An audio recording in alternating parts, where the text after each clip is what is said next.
chères sœurs, je voudrais vous remercier d'abord pour vous être déplacés pour ce sujet, cette conférence concernant justement le renouvellement des instances représentatives des musulmans de Belgique, ou plutôt sur la place du citoyen musulman ici en Belgique, dans l'organisation du culte ici dans notre pays, la Belgique. Voilà, vous n'êtes pas sans savoir les difficultés et les obstacles qui sont plutôt l'actualité que vous entendez peut-être à propos de l'exécutif des musulmans de Belgique. Donc nous, qui sommes une alternative démocratique des musulmans de Belgique, on va vous rappeler le contexte dans lequel elle est née, cette plateforme citoyenne qui justement vise à avoir une réflexion profonde sur cette question, sur l'organisation du culte. Vous savez très bien que la Belgique, elle reconnaît les cultes musulmans, elle reconnaît plutôt tous les cultes organisés, sauf que notre culte, au départ, il n'était pas organisé.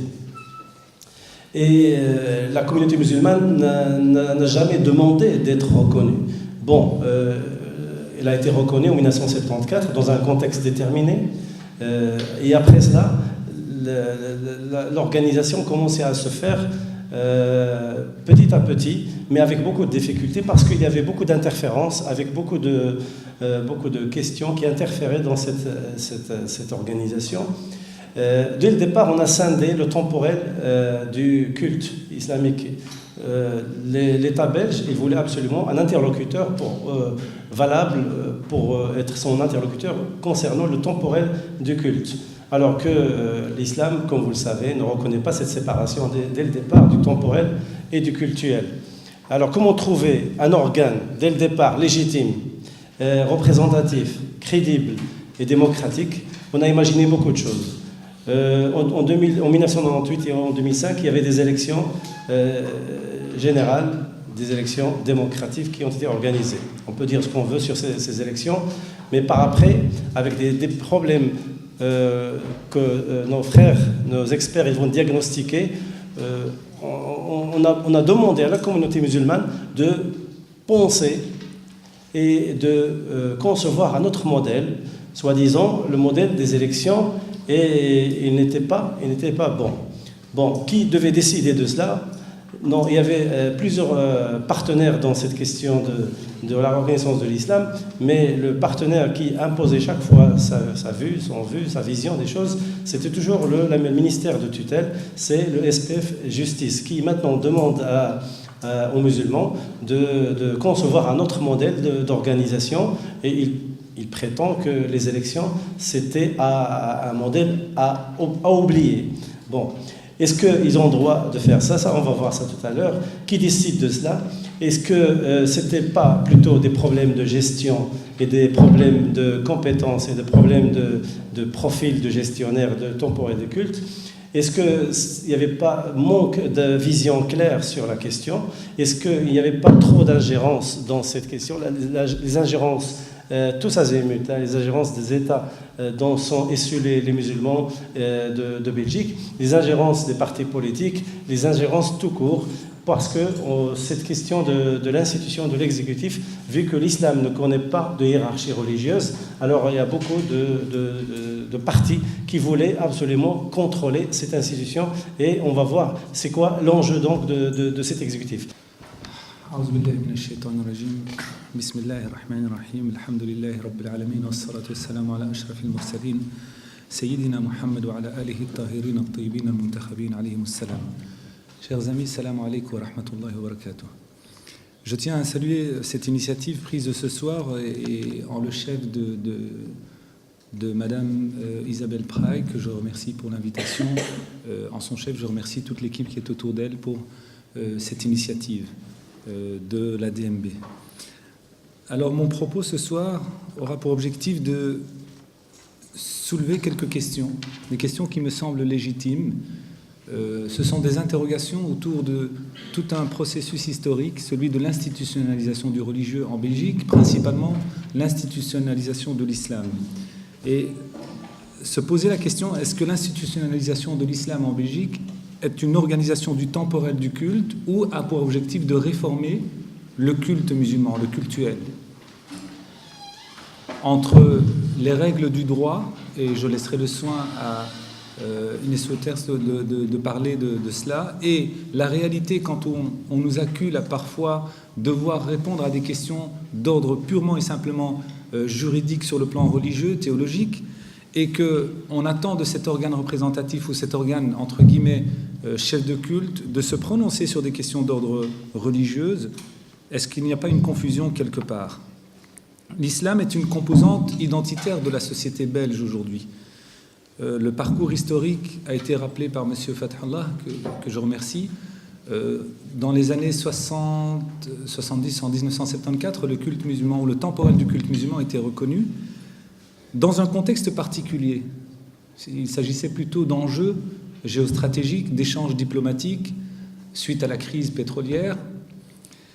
Et on a reconnu un temporel du culte d'une communauté qui était hétérogène, qui est très diversifiée, une communauté dont la composante est plurielle, riche, tant dans son appartenance juridique, jurisprudentielle, chiite ou sunnite ou salafi ou soufi, que dans son appartenance même ethnique, à savoir sur le plan du langage, la linguistique, la communauté turque, la communauté arabophone, la communauté d'autres communautés qui ne sont pas arabophones.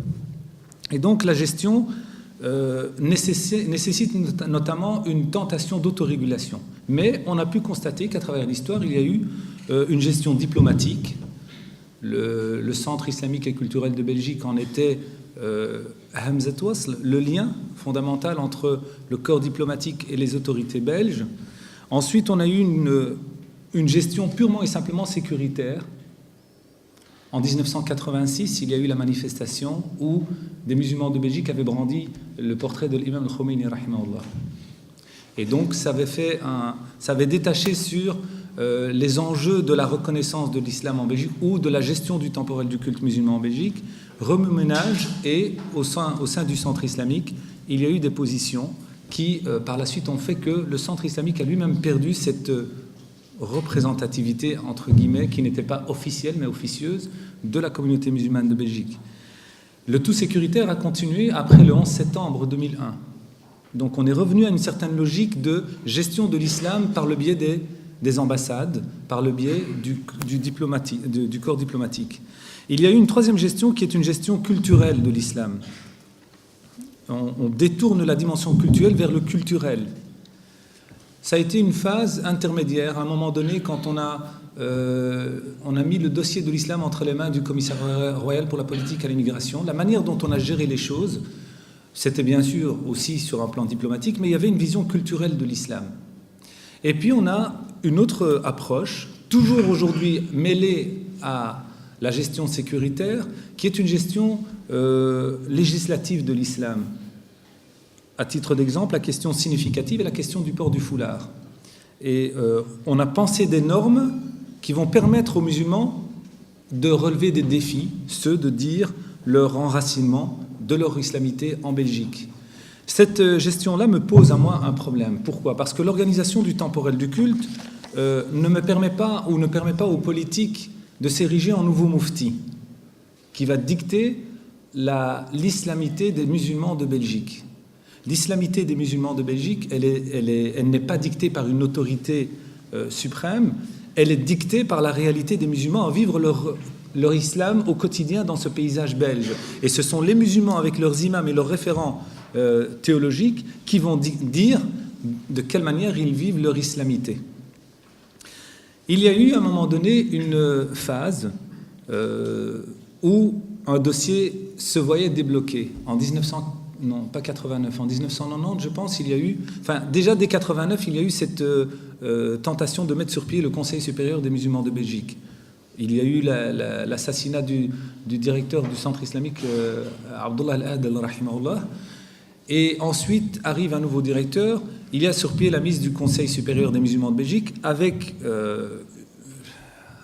une certaine distance de la part des autorités qui n'ont pas reconnu cette dynamique de la communauté citoyenne belge musulmane.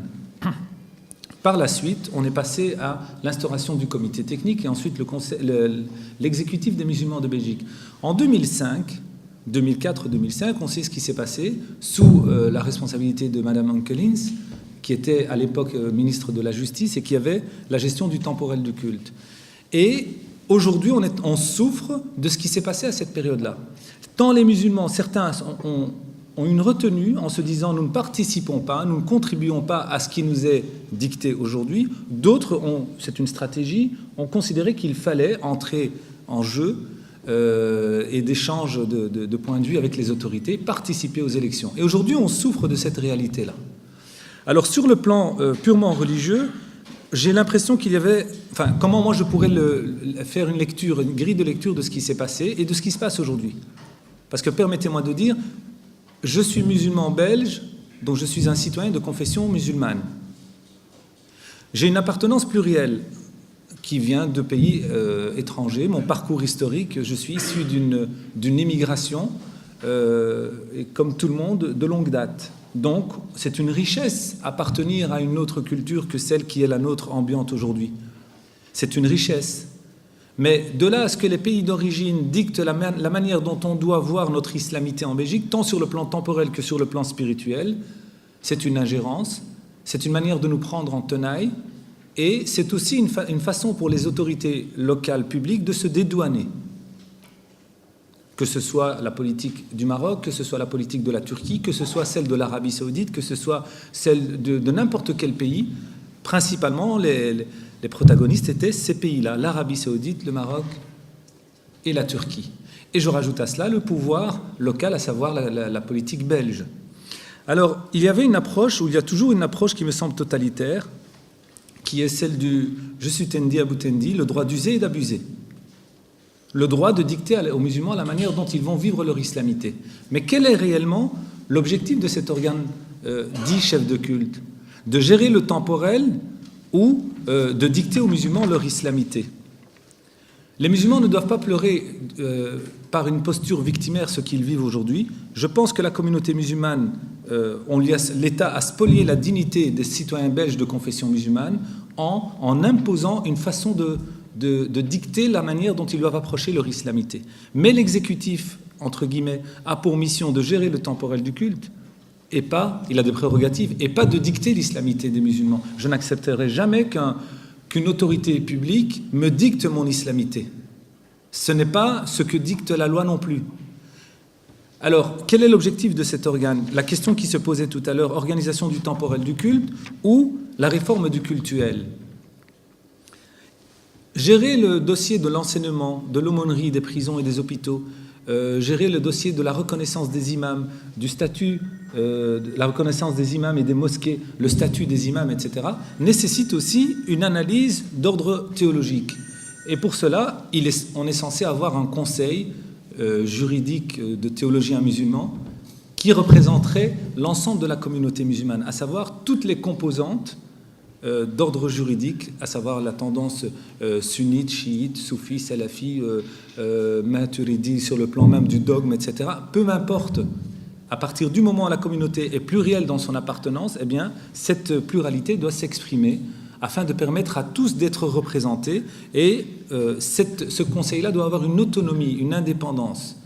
Permettez-moi de dire, je parle de l'intérieur, je suis membre du conseil des théologiens, mais je ne reconnais pas au sein de ce conseil de théologiens une pluralité. Enfin, je ne vois pas au sein de ce conseil de théologiens une pluralité qui lui permet d'asseoir cette notoriété. Il souffre encore de certaines failles. Notre objectif, c'est d'essayer de le renforcer en disant où se trouve la faille, en essayant de l'inscrire dans cette voie de la pluralité. Alors, il ne s'agit pas de travailler dans la complaisance, mais il faut, je pense, que nous ne soyons pas seulement des figurants. L'organe représentatif, entre guillemets, ne dicte pas l'islamité, mais il gère des dossiers.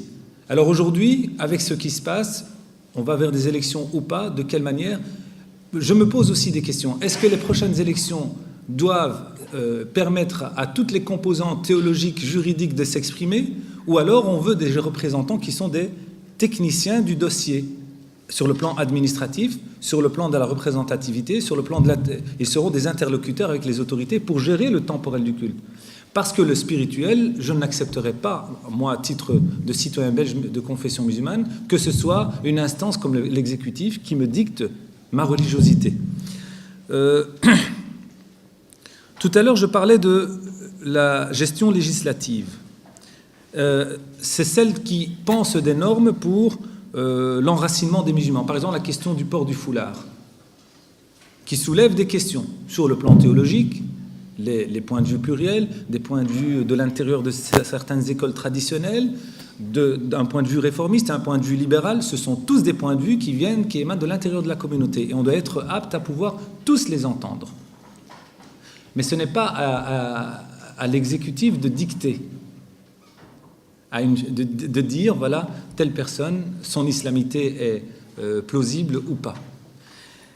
À côté de cela, il faut savoir aussi que lorsque les autorités ont lancé les élections en 2005, et là, je risque d'être un peu technique dans certains propos, mais je le serai quand même parce que, permettez-moi de dire que le religieux s'inscrit dans un contexte, un horizon social, et l'espace public est un lieu où s'exprime le religieux au même titre que ce qui n'est pas d'ordre religieux. Il y a des questions qui persistent sur la mort, sur la vie, sur l'homme, sur le devenir. Ce sont des questions d'ordre philosophique. Et sur la scène publique, on doit pouvoir entendre ces questions, des questions d'ordre éthique et des questions de sens, sans qu'on dogmatise notre approche de la société. Dans ce cadre-là, j'adopte deux stratégies, soit une qui est une stratégie de mobilisation ou une autre de renonciation. La première de mobilisation, elle implique une résistance à partir d'une citoyenneté spirituelle, c'est-à-dire un engagement responsable façonné par le cheminement de ma foi. Je suis engagé sur le terrain, je suis engagé dans la société, nourri par une certaine spiritualité qui me dicte une manière de voir ou de dire que la vie a un sens. Le professeur Roger Garoudi disait souvent, dire Dieu, c'est dire que la vie a un sens. Dire Dieu, pour moi qui suis croyant, celui qui n'est pas croyant ne dira pas Dieu, mais donnera du sens à sa vie, parce qu'il y a aussi une spiritualité d'ordre agnostique ou athée, comme dans toutes les traditions spirituelles.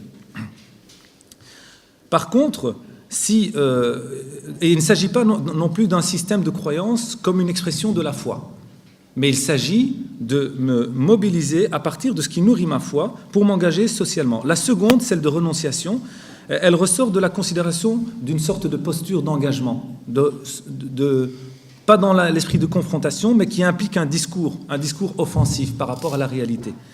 Et là, il faut savoir que en tant que musulman, beaucoup de gens se posent la question, est-ce que participer à cette organisation, cette structuration de l'islam en Belgique n'est pas quelque part jouer le jeu des États dits laïques, anti-religieux, etc., etc.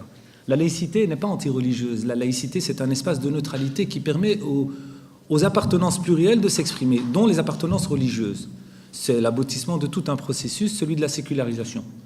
Et en islam, je ne pense pas qu'il y ait une distinction des sphères. D'ailleurs, quand on sépare les sphères de manière catégorique, on est en train de déraciner le spirituel d'une dimension publique. Il y a une interdépendance entre les sphères. Mais je ne vais pas dogmatiser mon approche de la réalité.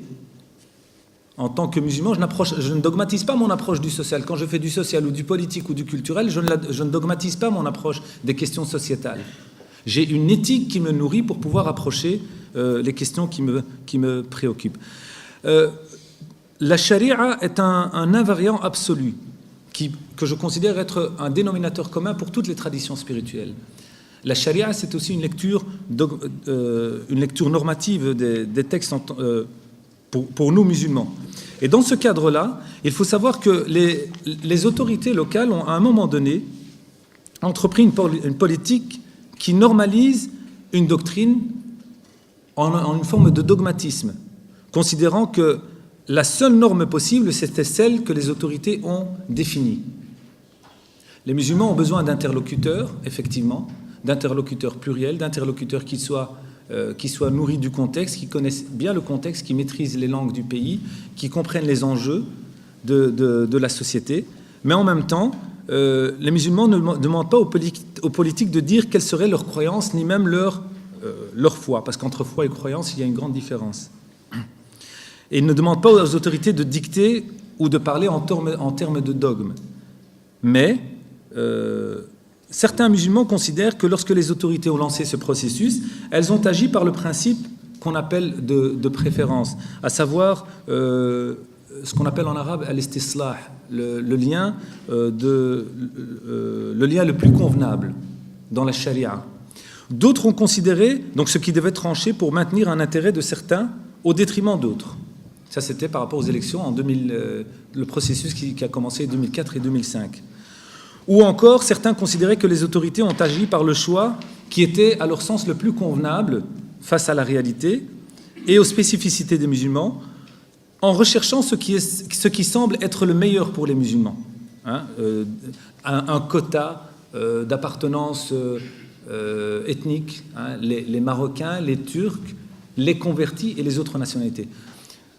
Ça peut sembler une phase nécessaire à un moment donné, mais nous sommes en 2011 et je pense que la logique du discours, excusez-moi, paternaliste, on ne peut plus l'entendre, on ne peut plus l'accepter. Citoyen belge de confession musulmane, que je sois turc ou marocain d'origine ou converti, moi je ne reconnais pas la notion de converti. Je suis musulman ou je ne le suis pas. Il y a beaucoup de Marocains qui sont convertis, qui n'étaient pas musulmans à un moment donné de leur parcours personnel et qui ont décidé de refaire de se réapproprier les textes de l'islam, de les comprendre, de les analyser et d'y adhérer. Donc comment on va les considérer ?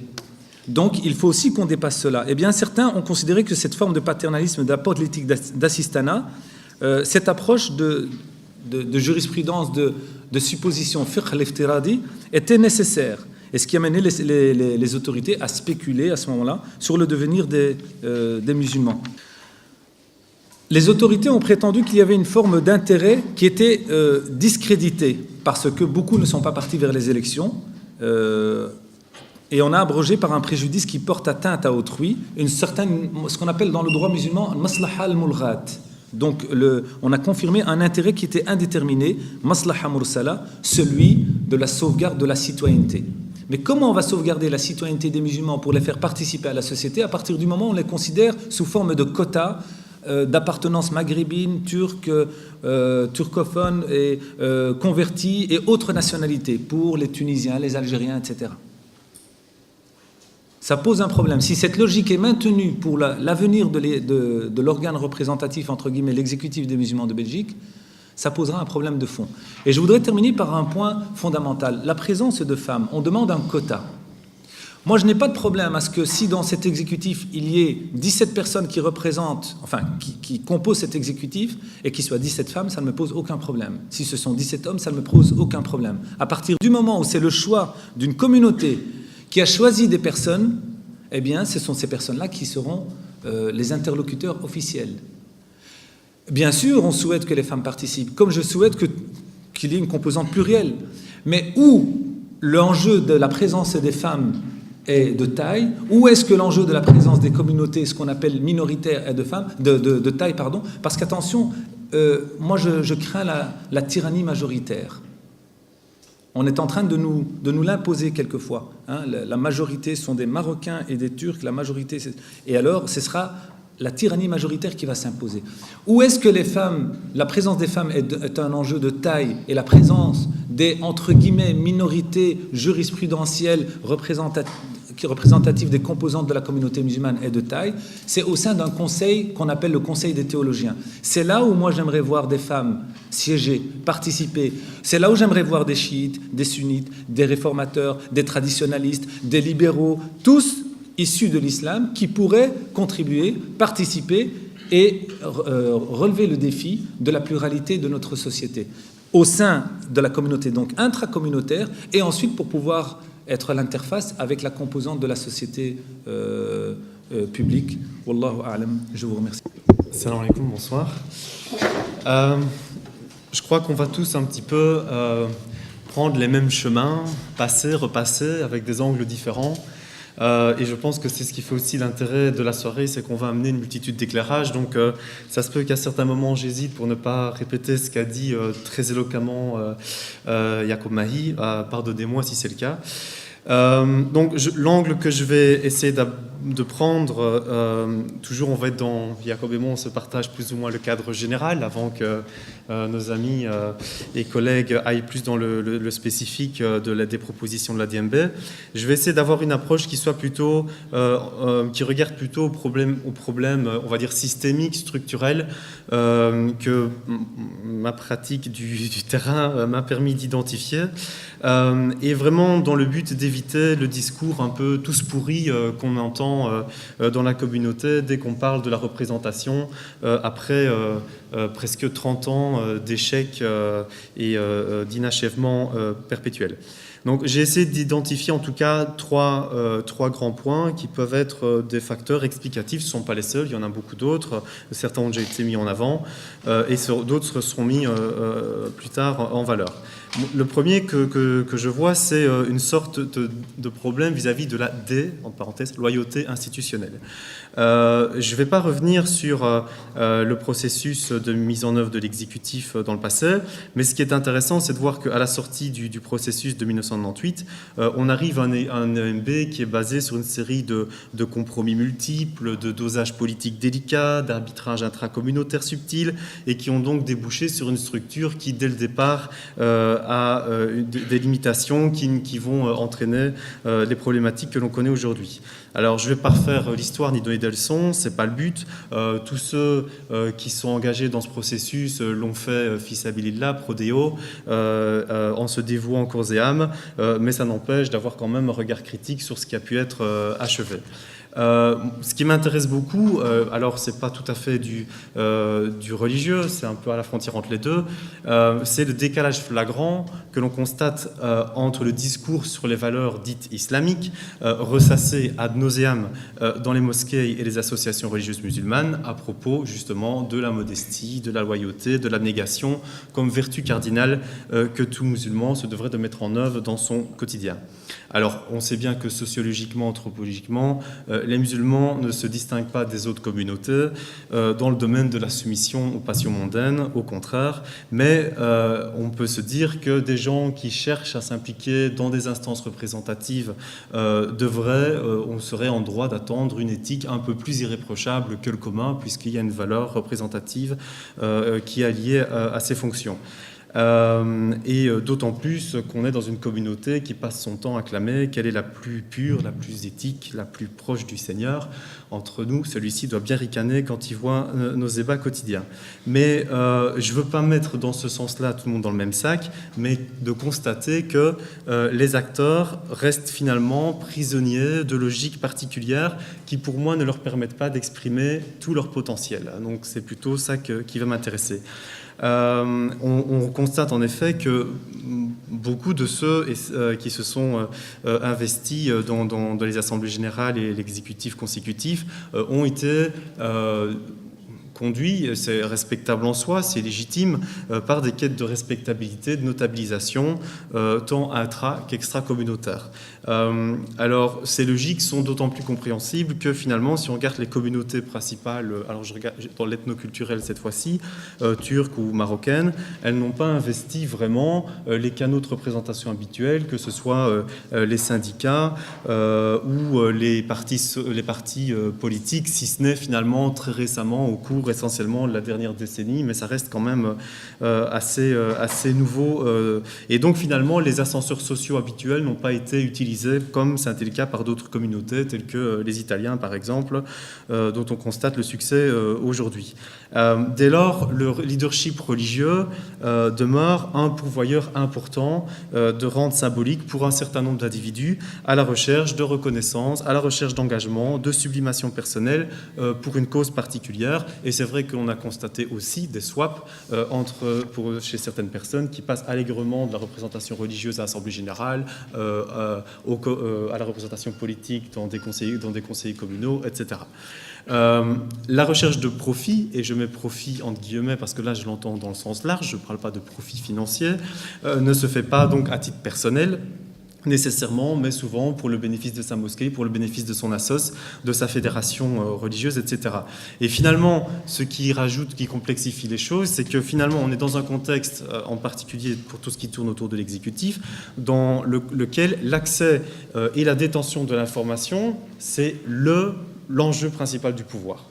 Parce que être connecté à l'exécutif, aux gens qui travaillent, aux gens qui représentent à l'Assemblée générale, c'est l'accès à des rentes pour sa mosquée, pendant le processus de reconnaissance par exemple, et de se maintenir au fait de l'actualité communautaire, etc.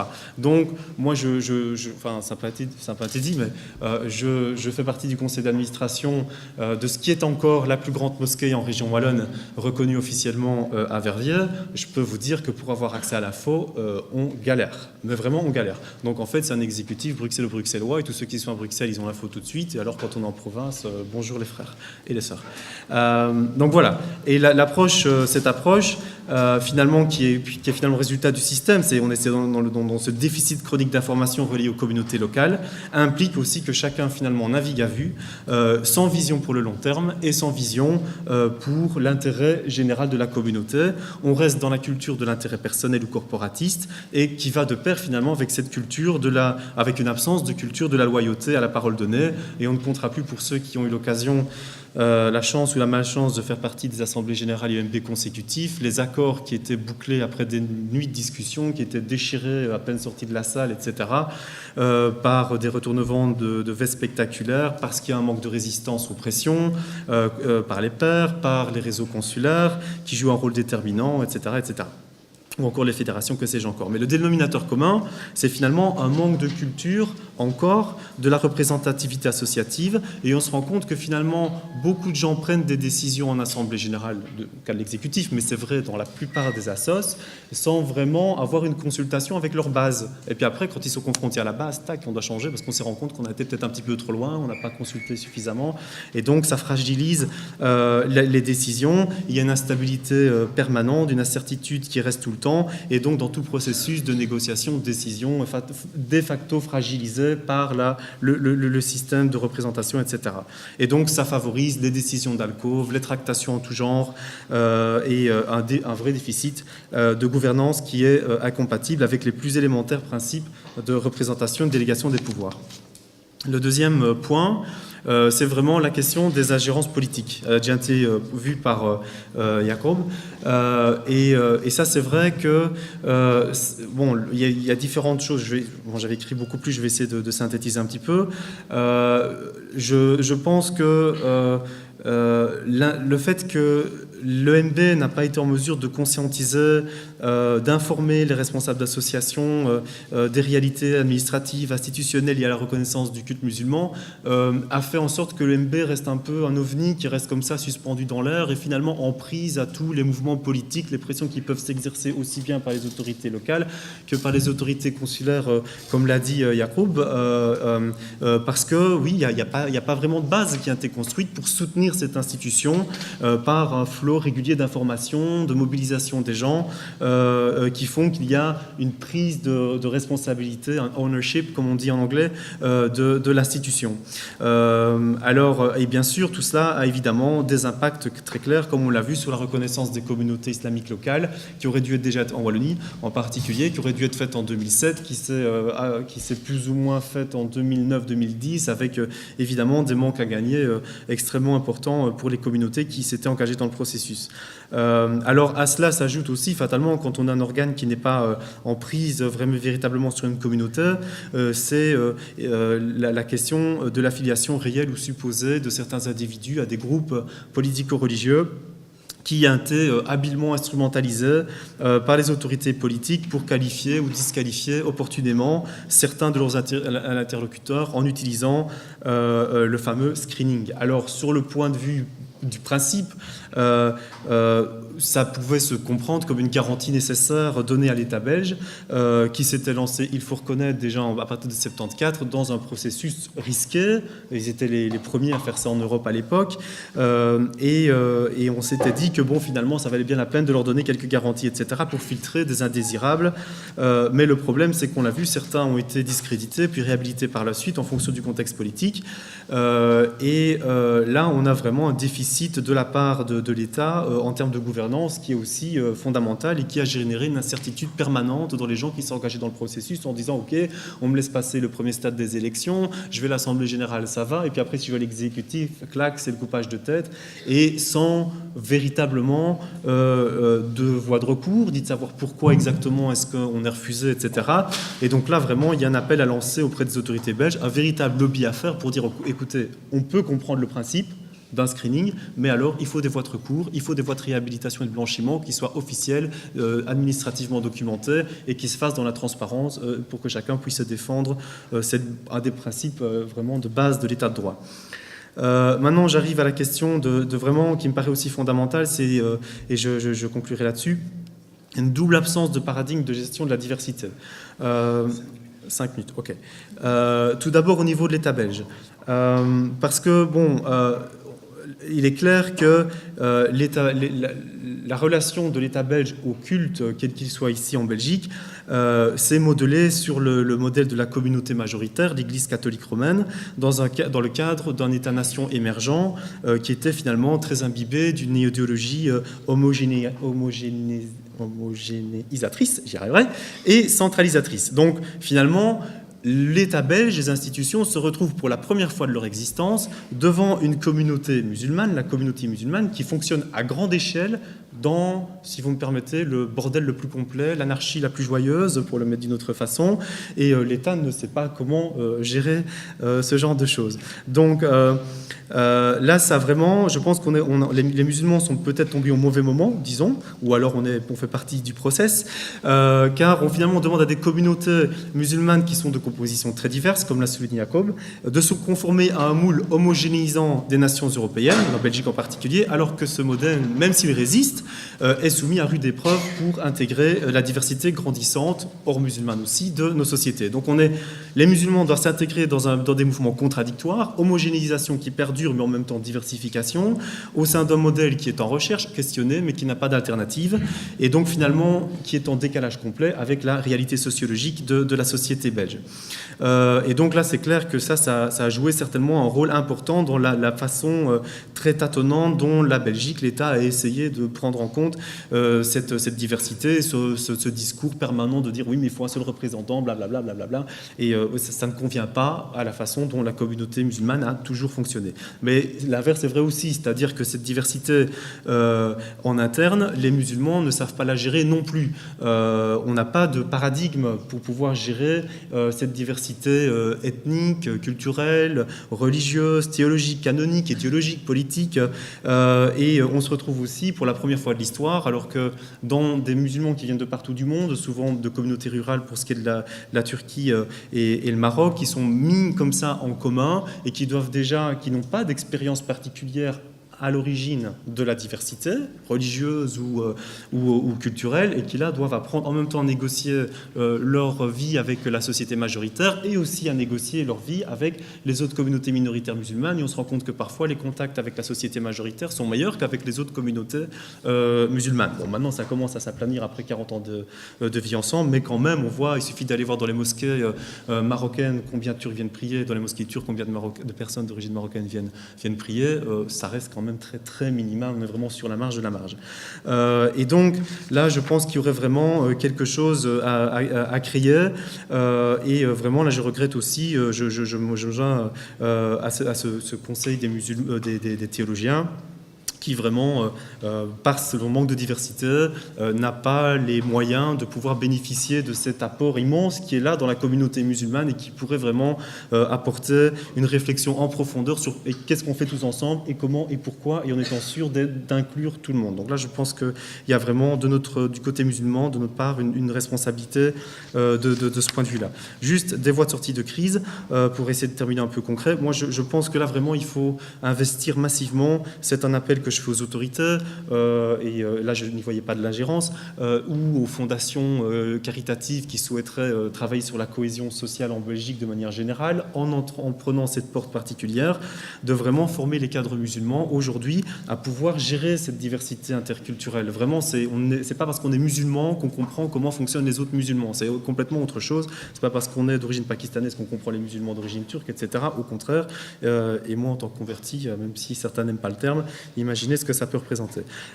Et donc, vraiment, là, je pense qu'on gagnerait vraiment fortement à former nos élites communautaires, les gens, les cadres des associations qui vont être chargés à un moment donné d'aller dans les nouvelles instances. Autrement, on va continuer à reproduire ce qu'on a connu depuis 30 années. Et là, il y a vraiment urgence.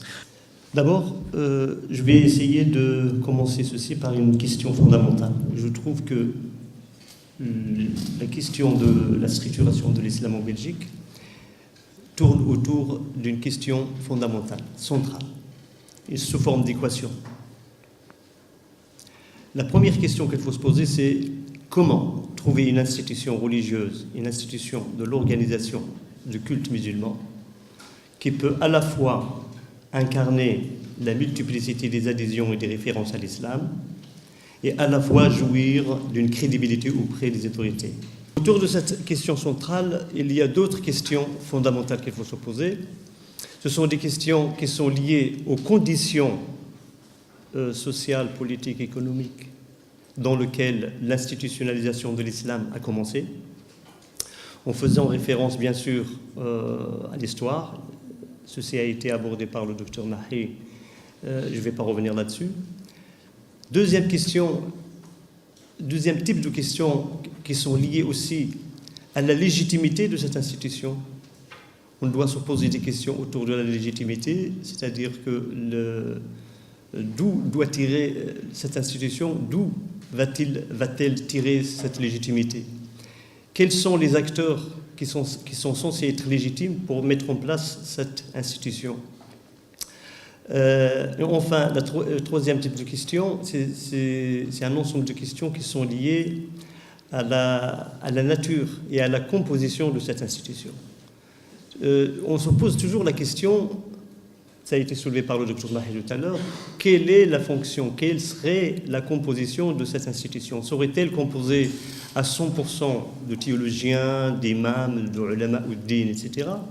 Ou bien sera-t-elle composée de plusieurs personnes de formation multidisciplinaire? Alors, par conséquent, de quoi s'occupera-t-elle? S'occupera-t-elle que du temporel, que de la gestion du temporel du culte? Ou bien s'occupera aussi du spirituel? Ça, c'est des questions qu'il faut débattre, ce sont des questions qu'on soumet à la discussion, et ce sont des questions très difficiles à trancher. Ce que je propose, c'est de ne pas faire un peu d'histoire, donc c'est de revenir un peu en arrière. C'est à travers l'histoire, à travers la trajectoire de l'institutionnalisation de l'islam, qu'on peut essayer de trouver quelques éléments de réponse à ces questions que je viens de poser. Ou bien je vous laisse facilement extrapoler des hypothèses à partir de cette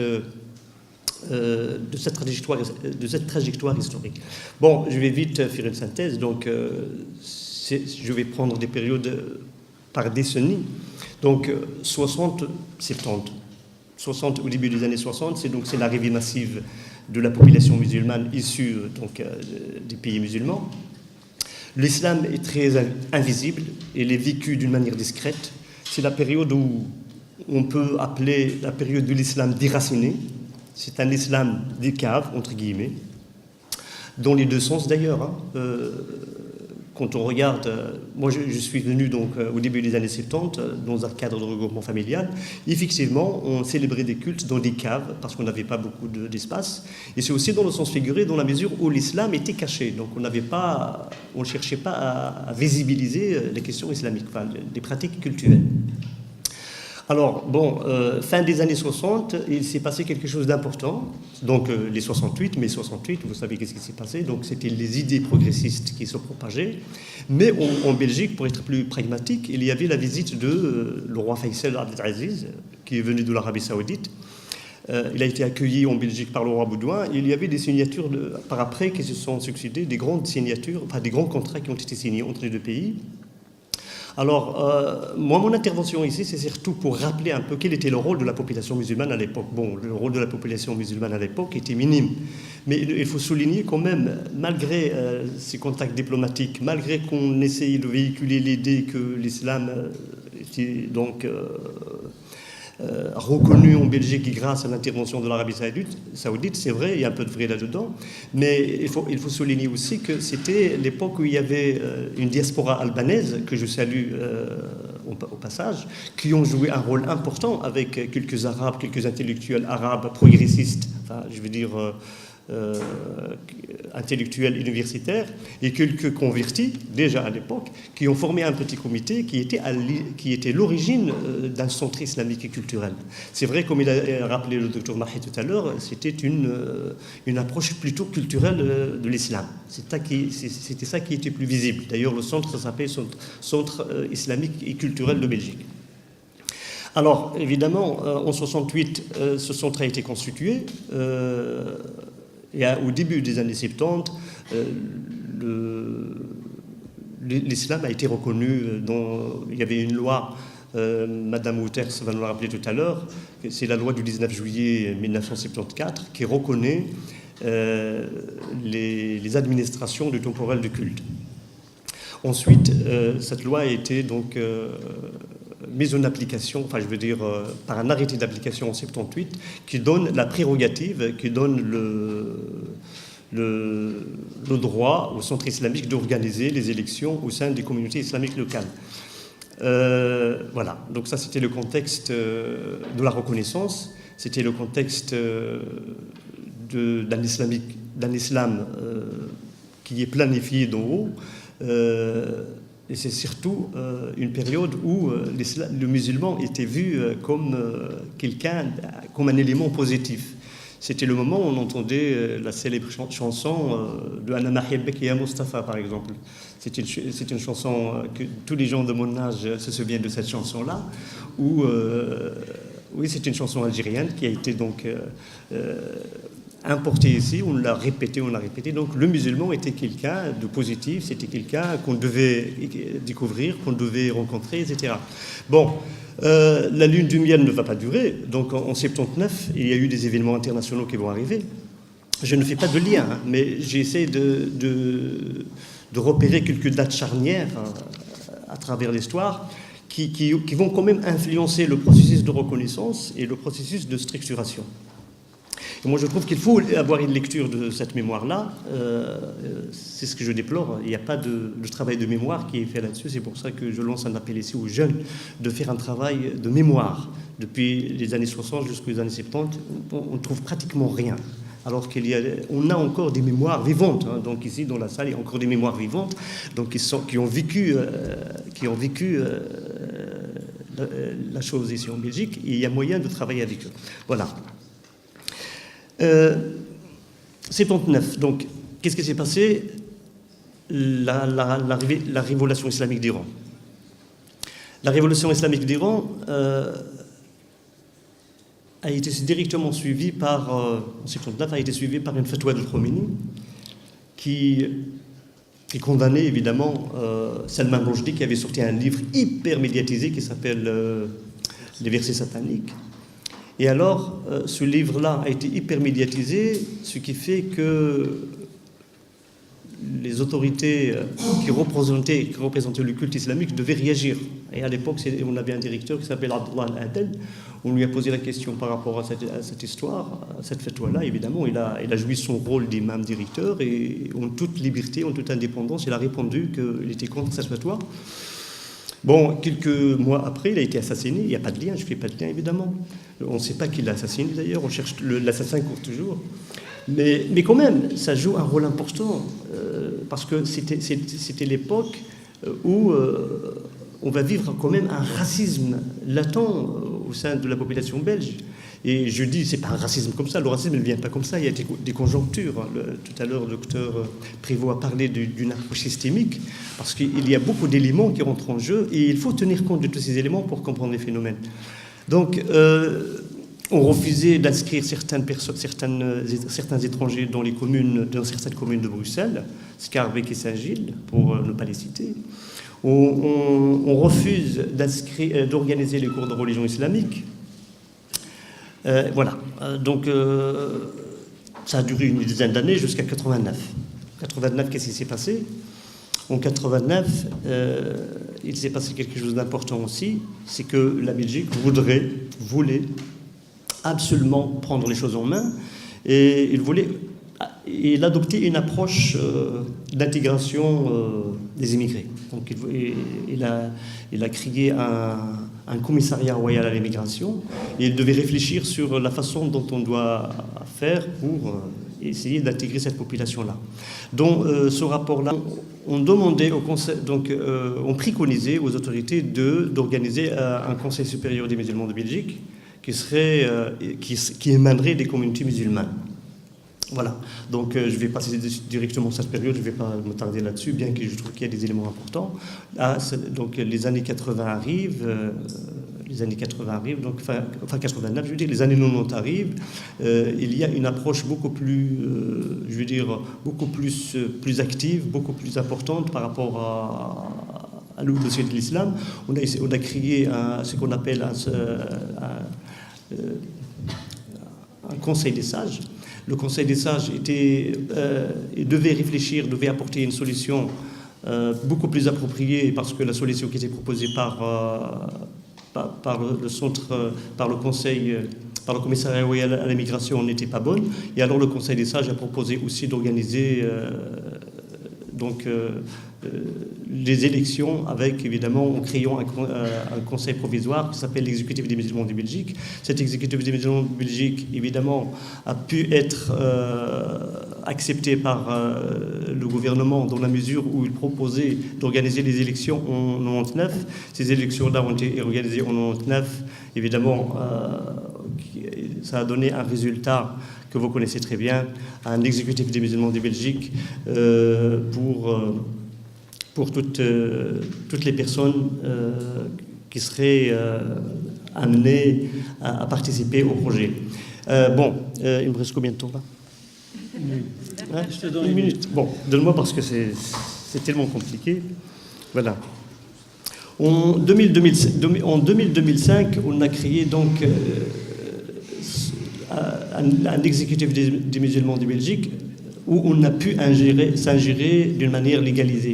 Ça veut dire que, étant donné que l'exécutif qui a été élu en 1999, c'était un exécutif dans lequel le gouvernement s'ingérait, c'était une ingérence officieuse, c'était une ingérence en quelque sorte n'est pas légalisée, mais en 2005, il y avait une ingérence de la part de la ministre de la Justice, une ingérence où on devait absolument organiser soi-même les élections. C'est pour ça qu'on a fait une loi qui a été votée au Parlement, une loi qui organisait une commission pour préparer les élections au sein de la communauté. Voilà. Donc, ceci, évidemment, montre un peu la difficulté de ce dossier, ce qui fait que la société civile a réagi et on a créé ce qu'on appelle l'Alternative des musulmans de Belgique, qui a présenté un projet. Et c'est ce projet-là que je vais vous présenter à la fin. Mais je laisserai d'abord Madame Prel de parler exactement qu'est-ce qui s'est passé depuis 2005 jusqu'à maintenant. Voilà, merci. C'est quand même important d'avoir toujours à l'esprit que l'évolution de l'organisation du culte musulman en Belgique évolue dans un contexte de tension qui ont été mentionnées tout à l'heure et qui sont super importantes, à savoir d'un côté les tensions de pays d'origine qui veulent garder un contrôle sur les citoyens musulmans qui ne sont plus dans la notion de retour mais qui veulent donc rester ici en Belgique et qui deviennent des citoyens à part entière. Deuxièmement, cette crainte qui motive finalement un équilibre très difficile à entretenir entre la séparation du politique et du religieux, et cette volonté donc de garder un peu un contrôle et de pouvoir définir mais comment les musulmans doivent vivre ce que mon collègue a fait l'islamité. Et de l'autre côté, cette volonté de ces citoyens belges musulmans qui veulent être dans l'autodétermination et qui veulent être dans l'autonomie et l'indépendance par rapport à la gestion de leur culte. Et donc, ce qui a été rappelé tout à l'heure, la fameuse question qu'on avait déjà il y a 10 ans, qui était comment avoir un interlocuteur valable et comment trouver un mode d'organisation autonome et représentatif, mais c'est une question malheureusement qui sera redondante, puisque en 2005, donc ça a été brièvement rappelé, alors qu'on se retrouvait dans un contexte normalement qui devait légitimer des élections partielles, suite aux désaccords et aux tensions qu'il y avait entre l'équipe sortante et la ministre à charge du culte musulman, Madame Owen Collins. Donc il s'est valu finalement des négociations et pas mal de tensions qui ont finalement permis la résultante d'une surmotivation et une surimplication des musulmans belges d'origine turque, d'un désistement du dossier au niveau de la communauté belge d'origine marocaine et qui vaudra finalement dans l'exécutif de 2005, qui sera fameusement contesté par rapport à cette décision imposée d'une élection générale, on verra finalement une surreprésentation des musulmans d'origine turque dans cet exécutif et une représentation minoritaire des musulmans d'origine marocaine, alors qu'ils sont majoritairement présents en Belgique. Alors malheureusement, dès 2005, on arrive régulièrement et rapidement à constater donc, de nombreuses incohérences, des dysfonctionnements qui mettront à mal l'institution, dont inculpation, mauvaise gestion, démission en bloc. Et donc, suite à ça, donc, l'équipe qui avait été élue en 2005 se retrouve donc confrontée à un vote de défiance. Et en mars 2008, c'est la nouvelle équipe dont je fais partie qui voit le jour. Je pense quand même important de repréciser quand même, pour ceux qui ne le connaissent pas, les missions essentielles au départ de l'exécutif, à savoir donc la reconnaissance des mosquées, la désignation des imams, la nomination des enseignants de religion musulmane, la désignation des aumôniers et des conseillers musulmans dans les prisons, dans les IPPJ, enfin donc les centres de détention pour mineurs, dans les hôpitaux, les émissions concédées TV radio, les parcelles d'inhumation, toutes les questions liées au droit à l'abattage rituel, plus ce qui entretient toujours l'amalgame, déterminer le premier jour du mois de Ramadan, les jours de fête de l'Aïd, toutes les questions de fête de société qui font que l'exécutif s'est doté d'une antenne, enfin, façon de parler, de conseil de théologiens. Et donc cette structuration et cette organisation permettra, en termes de reconnaissance, une légitimité au niveau d'un droit à des subventions où il y a des interventions financières. Alors juste pour aussi repréciser que le fonctionnement de l'exécutif, en tout cas depuis 1999, fonctionne donc par le biais d'élections, qui fait que sur base d'élections au sein de la population musulmane, 68 membres sont élus et constituent donc l'Assemblée générale. Et c'est de cette Assemblée générale que émane à nouveau une sélection et un vote en interne qui permet à l'exécutif, composé de 17 membres, d'être considéré comme l'interlocuteur direct auprès des autorités belges. Alors donc ça c'était juste un peu pour resituer pour ceux qui n'ont pas vraiment une connaissance, une proximité avec le dossier. Et donc pour vous dire que donc suite à cette démission, suite à tous ces problèmes et cette saga malheureusement qui a été surmédiatisée dans les médias et qui font que malheureusement on entend parler d'exécutif dans ces cas-là et pas souvent dans ce qui fonctionne, les missions continuent à être rentrées et à être rencontrées et l'équipe de 2008 donc, va se retrouver mise en place et reconduite de manière temporaire, avec à chaque fois des évaluations liées au débordement du passé, avec une réduction de subsides, mais avec une mission essentielle et fondamentale supplémentaire, qui sera d'organiser une large concertation avec toutes les composantes, donc je dis bien toutes les composantes, de la communauté musulmane, afin de pouvoir proposer, dans un futur proche normalement, un nouveau mode de renouvellement de l'institution. Et la question à nouveau qui surgit, c'est comment trouver un organe légitime, représentatif, crédible et démocratique. Alors, j'en arrive donc au point de pourquoi ce blocage interne à l'exécutif. Et donc, on va constater pendant plus de 2 ans, depuis 2008, qu'une grande partie des membres de l'exécutif vont confisquer ce dossier de renouvellement pour le profit des grandes fédérations turques qui seront rejointes quelque temps après par le Rassemblement des musulmans de Belgique. Alors, les membres de l'exécutif et de l'Assemblée générale qui étaient dans cette commission qui travaille sur le renouvellement, mais qui insistaient pour avoir des appels à projets, pour recourir à des experts, à une méthodologie de travail transparente, pour impliquer et être vraiment dans une participation citoyenne active, et toutes les personnes qui avaient des idées divergentes par rapport à ceux qui s'inscrivaient dans la vision des fédérations et des groupes majoritaires, vont se retrouver exclus et complètement éjectés. Moi-même et d'autres membres de l'exécutif vont être mis à l'extérieur de cette commission et un embargo clair va être mis sur tous les dossiers en interne concernant le renouvellement. Donc, en tant que vice-présidente, qui suis normalement responsable et qui a charge la plupart des dossiers du culte musulman, eh bien, je n'avais aucun accès, aucune donnée, même moi personnellement, au niveau des dossiers, des PV et de toute l'évolution de la réflexion qui était menée dans cette commission de renouvellement pour le futur exécutif. Et donc finalement, on se rend compte que ce futur projet qui va être présenté donc par l'exécutif musulman, sera basé uniquement sur certaines mosquées qui sont clairement sur le système de fédération et qu'on va écarter la majeure partie des autres mosquées qui fonctionnent de manière indépendante et autonome et qui ne sont pas sur fédération. Donc je vais donner un exemple chiffré. Vous avez en Belgique à peu près 300 mosquées qui sont recensées. Eh bien, une centaine de mosquées seulement sont sous le système de fédération et les 200 autres, qu'est-ce qu'on en fait? Où est-ce qu'elles sont dans les discussions? Alors, qu'est-ce qu'on fait de la majeure partie des musulmans de Belgique dans ces concertations? Je rajoute sur ça les femmes, tout en précisant bien que je ne suis pas militante au point de dire une femme pour une femme. Les bonnes personnes avec les bonnes compétences aux bonnes places, bien sûr, mais je pense que chacun a une part à porter. Les convertis, tout en sachant qu'il y a une polémique autour du terme converti, qui ont converti, qui ne l'est pas. Les minorités, les enseignants, les aumôniers, le tissu associatif est complètement exclu de ce dossier. Et pour vous dire que dans ce dossier qui est présenté par l'exécutif, pour parer à la carence claire au niveau de la gente féminine, ce qui est proposé, c'est un système de cooptation où sur les 68 membres qui devraient constituer cette future Assemblée générale, il y aurait 3 femmes cooptées pour qu'il y en ait une seule qui puisse prétendre à une fonction au sein de l'exécutif, mais certainement pas à la présidence. Et on se rend compte finalement que dans les discussions concernant ce futur renouvellement, il y a 2 négociateurs fondamentaux qui vont apparaître et qui vont être mis en jeu. Il y a un porte-parole qui sera...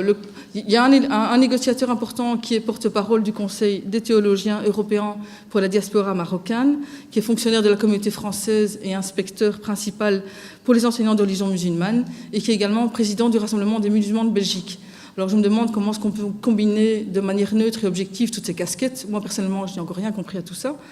Et alors le deuxième porte-parole, le deuxième négociateur, qui lui est porte-parole de la Fondation religieuse islamique turque, qui est l'ex-président démissionnaire de l'exécutif, et qui avait déjà dans le passé défendu un projet basé sur un système de délégation au sein des grandes fédérations des mosquées. Et on se rend compte finalement que la majorité des membres de la commission de renouvellement, ce sont des individus issus principalement des groupes majoritaires et qui veulent imposer leur vision à une majorité de musulmans, citoyens belges, et qui veulent finalement les mettre sous contrôle d'associations qui sont directement avec des pays étrangers.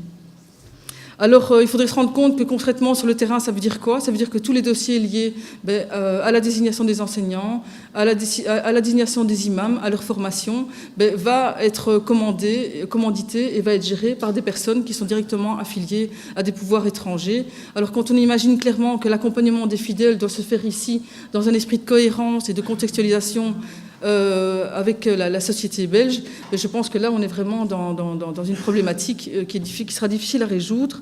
On peut s'imaginer clairement qu'à l'heure actuelle, alors que vous avez des imams qui viennent de Turquie et qui sont parachutés en Belgique pour 4 ans, qui n'ont pas de maîtrise de la langue française, qui après 4 ans retournent et sont réjectés en Turquie, et qui restent fonctionnaires de l'État turc, comment peut-il encadrer de manière cohérente les fidèles qui vivent ici, un contexte et une réalité belge qui est différente de celle de la Turquie?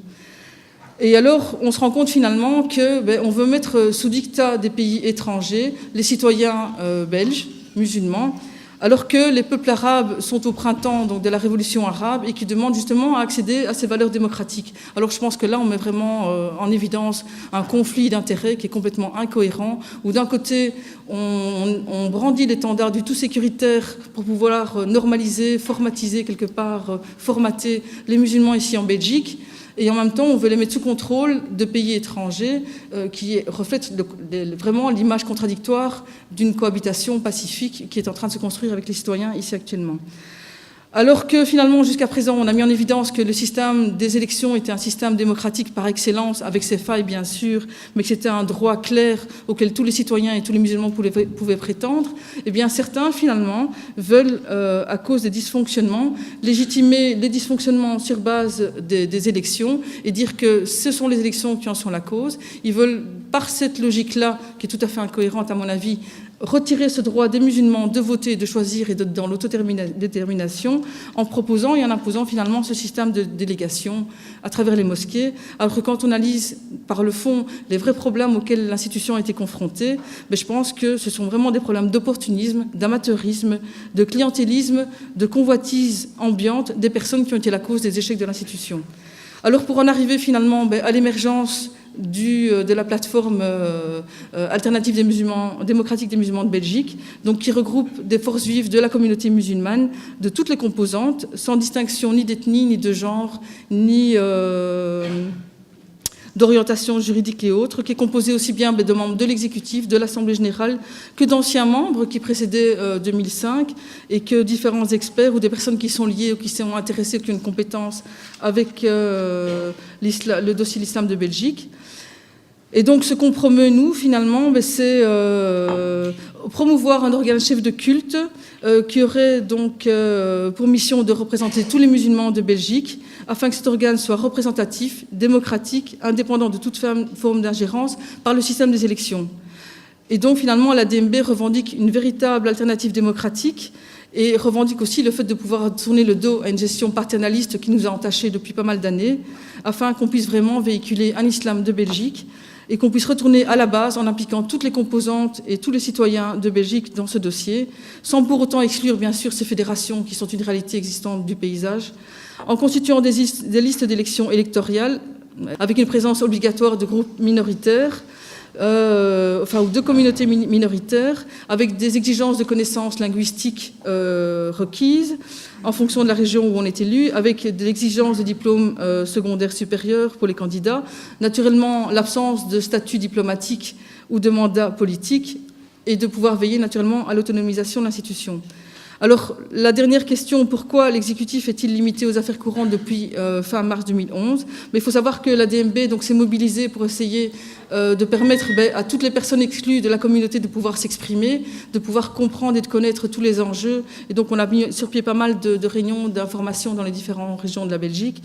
Et on a essayé finalement de pouvoir être les porte-parole de la partie majoritaire de la communauté exclue de ce dossier. Alors on a pu, à travers l'expertise sur base des auditions qui ont été opérées au sein de l'exécutif, de mettre en évidence finalement que ces conclusions ne prônaient pas des délégations, mais qu'à l'heure actuelle, ce qui était recommandé par la majorité des personnes auditionnées, c'était le système des élections. Et que finalement, on a réalisé et mis sur pied un bloc qui vous permet à tous d'avoir accès à un projet qu'on a remis nous-mêmes au ministre le 24 juin 2010. Et on a continué donc à entreprendre différentes actions au niveau politique, au niveau de la communauté, pour informer, pour sensibiliser sur les différents enjeux liés à ce dossier. Ce qui fait que finalement, il y a eu une demande du ministère de pouvoir trouver un consensus entre l'exécutif et la DMB, puisqu'il y a une reconnaissance politique et les différentes interpellations sur le sujet au niveau de la commission justice l'a bien mis en évidence.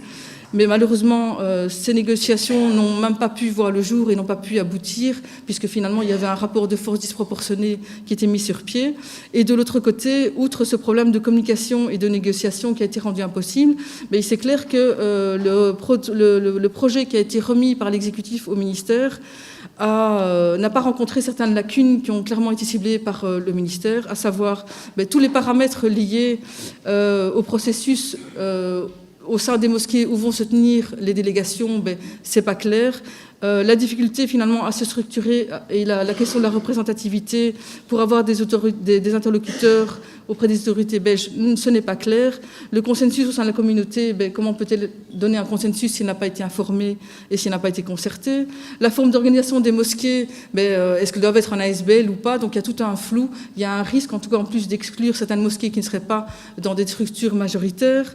Il y a le besoin de clarifier toutes les notions de commission. Bref, j'arrive presque à la fin. Et donc toutes les personnes qui auraient des compétences qui pourraient clairement contribuer à ce dossier, mais qui ne sont pas inscrites dans des mosquées, quittent de ces personnes-là, quittent des femmes, quittent des convertis, quittent des groupes minoritaires. Toute la question du filtrage et du screening qui n'est pas réglée. Et bref, toutes ces raisons ont fait que... il y a vraiment une nébuleuse autour de ce dossier qui a fait que même il y avait une exigence qui est une signature de tous les membres sur le dossier remis au ministère, mais sur 17 membres, il y a eu 11 signatures, en sachant que sur ces 11 personnes, sur 17, 4 sont des membres fantômes qu'on ne voit plus à l'institution depuis plusieurs années, et que si on fait le décompte, 17 moins 11, ça fait 6 qui étaient contre le projet. Quand on fait 11 moins les 4 fantômes, ça fait 7 qui sont pour le projet de l'exécutif. Bon, donc je pense que ça montre clairement qu'il y a un problème de légitimité, qu'il n'y a pas de consensus en interne. Et toutes ces raisons font que nous sommes maintenant en affaires courantes et que prochainement, il y aura un arrêté royal de reconnaissance qui mandatera juste les membres du bureau, donc à savoir le président et les vice-présidents, pour traiter officiellement les futurs dossiers, dont celui du renouvellement. Bonsoir, merci de me donner la parole.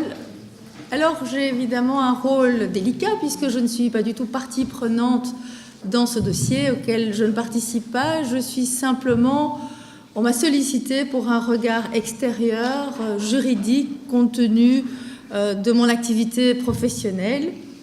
Alors, il me semble qu'effectivement, il serait utile de recadrer, me semble-t-il, un certain nombre de principes juridiques qui sont certainement sous-jacents à une série de choses qui ont été dites, mais qui n'ont pas été dites en tant que telles. Il y a beaucoup de choses à dire et je vais essayer de trouver les éléments qui me semblent les plus pertinents et les plus importants, en tout cas de mon point de vue. Tout d'abord, la liberté religieuse en Belgique, et c'est de ça qu'il s'agit à la base, est une liberté individuelle. Je pense que c'est important de le rappeler. C'est une liberté qui est accordée à chaque individu. Il faut savoir que nous venons de l'Ancien Régime, il y a déjà un certain temps, et l'Ancien Régime a aboli les privilèges qui existaient avant. Privilèges, c'est-à-dire que le droit donnait à certains plus de droits ou moins de droits, ou des droits différents à des gens, selon leur origine sociale, selon éventuellement leur place dans la société, ce qui a été aboli, et on a émis l'hypothèse de la liberté et de l'égalité entre tous les individus. Donc la religion, dans ce contexte, est une liberté qui est considérée comme étant individuelle. En Belgique, elle est garantie par l'article 19 de la Constitution, qui garantit la liberté de culte. Il y a en outre l'article, une série de dispositions qui existent, les articles 10 et 11 qui justement interdisent la discrimination et l'abolition des ordres, tels que cela existait avant. Donc on reconnaît à chacun la même capacité juridique en droit, pas en bien, mais en droit, en tout cas. L'article 19 donc garantit la liberté des cultes. L'article 20, on ne peut pas obliger quelqu'un à participer aux cérémonies d'un culte ni en respecter les jours de repos. Enfin, l'État n'a pas le droit, et ça c'est clair, d'intervenir ni dans la nomination, ni dans l'installation des ministres d'un culte quelconque, sauf de défendre à ceux-ci de correspondre avec leurs supérieurs et de publier leurs actes, etc. Donc, l'important, c'est la liberté individuelle et c'est la séparation entre le culte, je dirais, l'organisation religieuse et l'État, qui a bien été établie ici en Belgique. Alors je pense qu'il y a une chose qui est intéressante aussi à souligner, c'est que la reconnaissance d'un culte n'a rien à voir avec la liberté de l'exercer. La reconnaissance d'un culte n'a aucune autre fonction, et je me permets de souligner aucune autre fonction que le financement de celui-ci. Par conséquent, pour fonctionner, le culte musulman n'a pas besoin de reconnaissance. La seule et unique raison de cette reconnaissance, c'est de pouvoir avoir accès à un certain nombre de financements pour les lieux de culte, pour les imams, pour l'enseignement, pour l'accès dans un certain nombre de services publics. Donc la reconnaissance d'un culte ne permet en tout état de cause pas à l'État d'intervenir, mais simplement de pouvoir intervenir simplement dans un but de financement. Et c'est là où on se trouve dans ce nœud apparent que j'ai cru percevoir, parce que c'est un dossier que je ne domine pas, mais que j'apprends, j'ai beaucoup écouté maintenant, qui consiste à trouver ce point d'équilibre entre, d'une part, un pouvoir discrétionnaire de l'État, par le législateur, à reconnaître un culte dans le but exclusif de financement, je le rappelle, et d'autre part, la liberté de culte. Donc il n'y a pas d'obligation dans le chef de l'État de reconnaître un culte, et en même temps, elle ne peut pas s'ingérer dans l'organisation des affaires religieuses, y compris ce qu'on appelle le temporel du culte, qui est une manière un peu artificielle de créer une distinction et justement de garder cette distinction entre le cultuel et, je dirais, le strictement matériel. Alors, c'est, je pense, important de rappeler ces principes parce que ce sont des principes constitutionnels qui peuvent remettre en cause, par différents recours administratifs ou recours devant la Cour constitutionnelle, une série de dispositions, y compris législatives, qui pourraient être en porte-à-faux par rapport à ces principes constitutionnels. Il n'y a pas que ça. Il y a aussi la Convention européenne de sauvegarde des droits de l'homme qui reconnaît aussi la liberté de culte et qui permet aussi d'intervenir dans un certain nombre de cas. Alors moi, je ne vais pas prendre, je dirais, position dans le problème qu'il y a ici, mais c'est simplement pour rappeler ces principes qui prévalent au-dessus des lois. Donc, quelque loi soit-elle, y compris de reconnaissance, ne pourrait être en porte-à-faux avec ces règles fondamentales.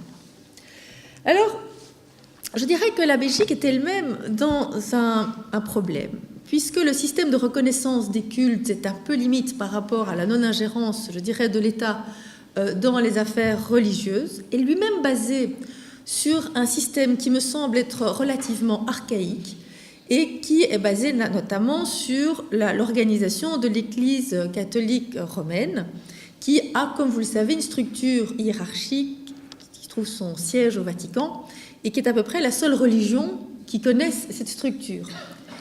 Et toute l'organisation, je dirais, des cultes et de la séparation du religieux et du temporel, qui est un peu la sécularisation de nos civilisations, s'est fait par rapport à la prédominance de l'Église catholique dans le monde, en Belgique notamment, en France et dans d'autres pays, avec toutes sortes de compensations qui ont dû être faites pour les confiscations éventuelles qui ont été faites et pour pouvoir entretenir malgré tout un patrimoine qui est relativement important. Tout ça, c'est une longue histoire qui est complexe et qui est difficile, mais qui aboutit à l'instauration d'un régime et d'un système qui, personnellement, me semble être tout à fait, même par rapport à la Belgique, décalé et qui n'est plus approprié. Je me suis penchée sur la question d'autres pays qui ont acquis leur indépendance n'est pas exacte, plus exactement, qui sont devenus des démocraties de façon récente.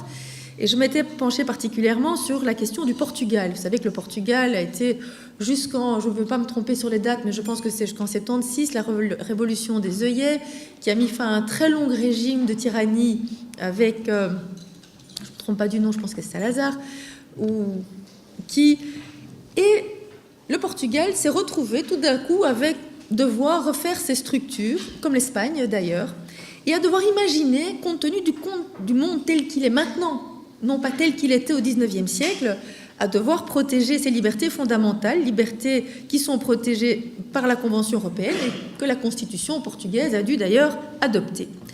Et on a un système qui est totalement différent et qui permet un financement qui est totalement différent, beaucoup plus adapté à la diversité religieuse qui n'existait probablement beaucoup moins au XIXe siècle. Il est un peu plus calqué sur le système peut-être qui existe aux États-Unis. C'est que la particularité ici en Belgique, c'est qu'on reconnaît un culte. N'oublions pas, on ne reconnaît pas le culte chrétien en Belgique. Il y a catholique, protestant, orthodoxe. Il y a une variété, je dirais, d'organisations religieuses qui ont chacun des chapeaux différents et qu'on aurait beaucoup de mal à mettre ensemble, d'ailleurs, dans l'organisation. L'islam a fait l'objet d'une reconnaissance générale, que ça représente la volonté des personnes qui sont concernées ou non, je ne sais pas, je n'étais pas là, mais ça crée des instabilités et des difficultés supplémentaires.